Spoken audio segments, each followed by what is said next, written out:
on your list. I think the Masters, Ryder Cup, any other major, definitely something that you're going to want to try to see before you die. But yeah, Waste Management Phoenix Open, TPC Scottsdale. I love this event. I love this course. It's going to be a great week, and I'm excited for it. Again, exciting times at Fanshare. We got that new course suitability metric.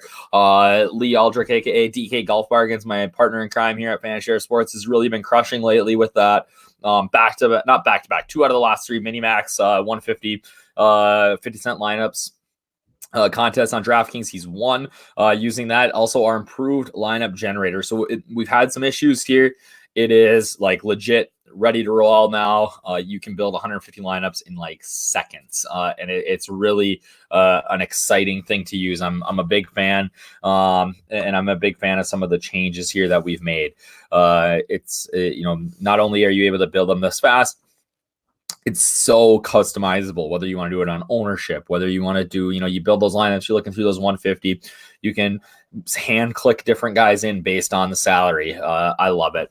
Definitely a big fan of that. And then, always the best ownership projections in the game. I think that a lot of times we get focused on certain stats. We get focused on, different players and narratives and things like that. And the reality is at the end of the day that, in my opinion, ownership matters more than anything else in DFS golf. Now, I'm not saying that you should be, completely fading, or playing guys that are going to be, just because they're low owned, right? They need to be good plays, but more than anything, you can, especially when we're talking about the top end guys. You look at a Patrick Reed last week; he had 0 buzz. Nobody was talking about Patrick Reed. What does he do? Comes out and really smashes at low ownership. So again, I think that the key to GPP success here is, in my opinion, always going to be ownership. But on to this week's course. We have the Waste Management Phoenix Open in Scottsdale. It is played at TPC Scottsdale. There are 2 courses there, the championship course and the stadium course. The stadium course is where we're playing today. It's named the stadium course because of the stadium on the par 316, which is just a fantastic venue to watch golf. It's, there's hundreds and hundreds of thousands of people there every week, or every year for this tournament. And it's a lot of fun. So this is a par 71, 72.68. So not super short by any means. Weisskopf design, similar to last week, right? On the South course, Jay Morris, his partner there, helped him. We have fairways that are going to be Bermuda overseed with ryegrass. Okay. And the greens are going to be Bermuda overseed with ryegrass. They really, really hammer the overseed here at this time of year to make sure that the course is in good shape. Scottsdale at this time of year is going to be dealing with some frost, right? This time, it's end of January. We think of Arizona, we think of warm, but it's, you look back at these pictures, right? Everybody's wearing long sleeves, guys wearing sweaters, things like that. It's not super warm there. And what we end up seeing is that this is a field with only like 132 players, which isn't a full field, right? And they try to stack the tee times together as much as possible, but we will see a difference in how far guys are able to drive the ball in the morning as opposed to the afternoon. If the temperatures get down to sort of freezing, right? There's going to be dew out there. The ball isn't going to run out as far. So we might actually see, as opposed to typically it's the afternoon where we see guys struggle, but we might see the afternoon guys actually have a little bit of an advantage. So if you're playing Showdown this week, remember to check the weather reports. You can hit me up in Discord if you're a Fanshare Pro member, and kind of see what it looks like, if there's going to be any sort of wave advantage. And hey, our lineup generator, you can definitely do a PM/AM stack. So that's something that we have the capability to do now with our new lineup generator, and there's not a lot of optimizers out there that have that capability. So pretty impressive. Tournament record score, -28, Kelk and Phil. We look at some of the past winners here. Ricky won last year 2 strokes over Brandon Grace.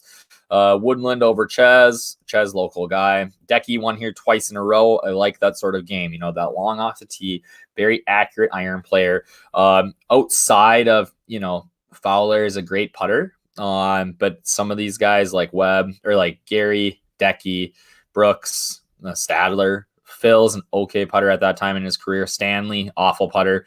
Mark Wilson, awful putter, right? So what we're seeing here is that this is really a ball striker's course and not necessarily one that you're going to run away with a putter. So what you want to do is you want to get out there in the fairways, and then be able to attack these greens and get the ball on the right side of the pin so that you have a chance to get up and down or make birdie.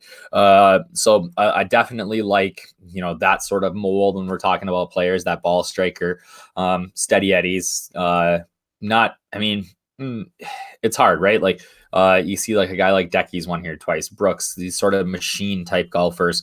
But then you got a guy like Phil who's super creative, a Ricky, Hunter Mayhem. So it's a little bit of both. I think that it definitely benefits the guys who are going to be good ball strikers, though. So we look at the scorecard here.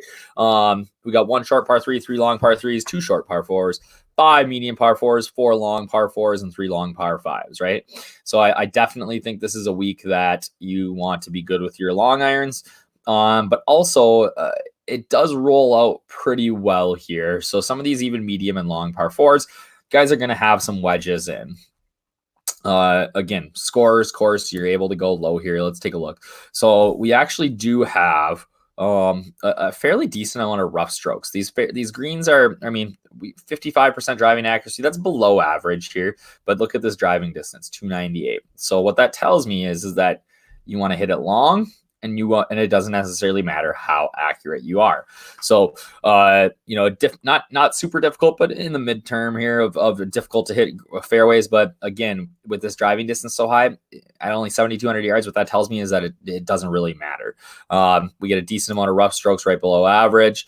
Not a lot of fairway strokes, right? Quite a few putts. That's the one complaint that we hear from players here, is that these greens, this overseeded Bermuda, is very difficult to read for some of these guys.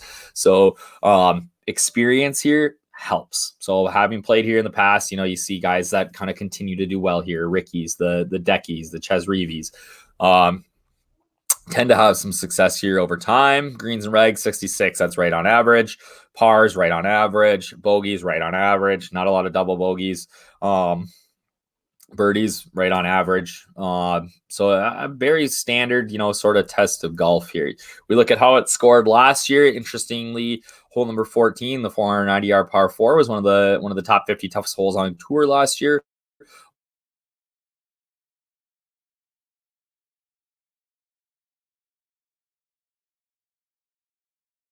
I'm coming back. There we go. Yeah, so kind of insane, right? The par 5s have been playing pretty easy. They're working on the internet by my house today, so I might kick out here. But as a whole, played almost a half stroke under par total. Average player was just under par. So it's, again, there are some chances for streaks here as you finish 15, 16, 17, all played under par, and then any of these par 5s are 100% gettable, right? 16 eagles, the par 5 15th is a little bit tougher, right? We only saw 4 eagles there, and you're coming off that tough par 4 on the 14th, but this is a fun golf course, right? There's fans everywhere. You can score on it. We've seen guys heat up, and especially on the last day, heat up and win this thing. And then what do you got? You end with 17, which is actually one of my favorite holes. It's a drivable par 3 or par 4 at 332 yards. So guys can get there. The issue is that there's water up front. So I believe, was it last year that Ricky hit it in the water, and then Brandon Grace came behind him and hit it in the water too, and really bailed Ricky out for the win here.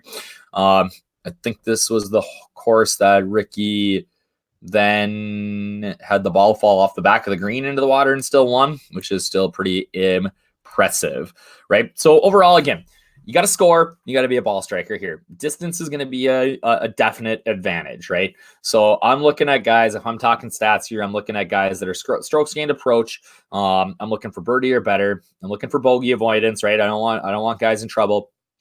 And then again, everybody's good, right? Like anybody can fit here. I'll look a little bit at course history and give those guys a bump, and current form and give those guys a bump. If you're on Fanshare, you can just find that by sorting by the CF and CH, current form, course history, and finding the guys with the fire green or the green next to their names. But again, ownership, right?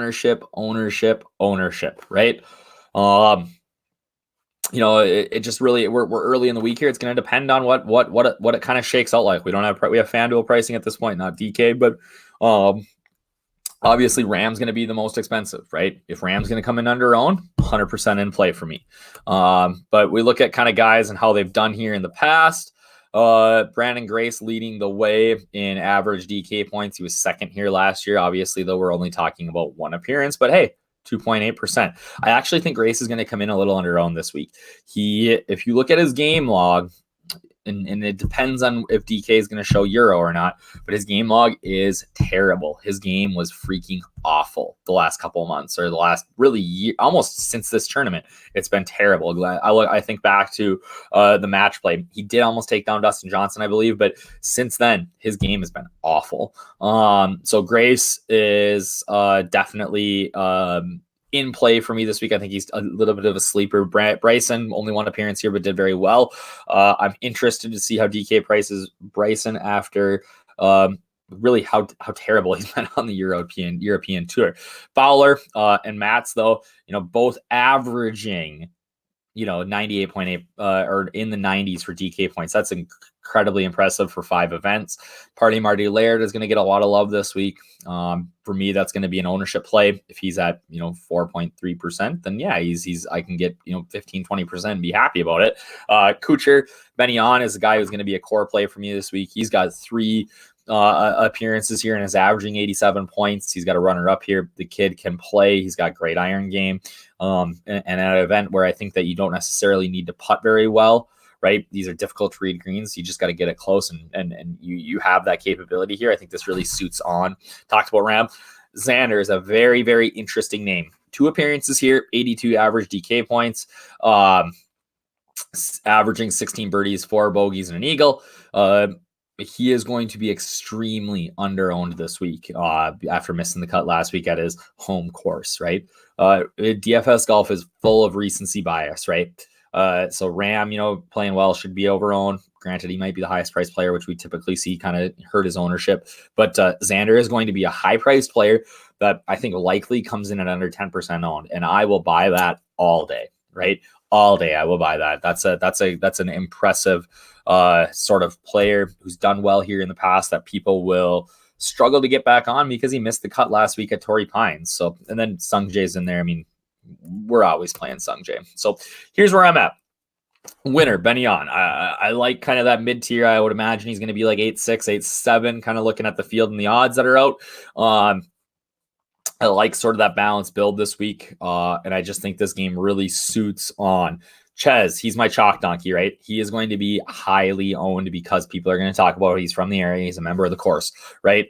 And for me personally, like it's the PXG thing. Like his iron play has been terrible. And he hasn't been putting well. He's not been great off the tee. Like I think this is a huge fade spot if Chez gets up there in ownership. Again, it's Monday. It's hard to tell. We'll know more in the next 48 hours. But if Chez is like 15, 16%, like 0 for me. And then Brandon Grace, I think, is a possibility of a sleeper if, people sort of fall into that, like, man, this guy's been terrible.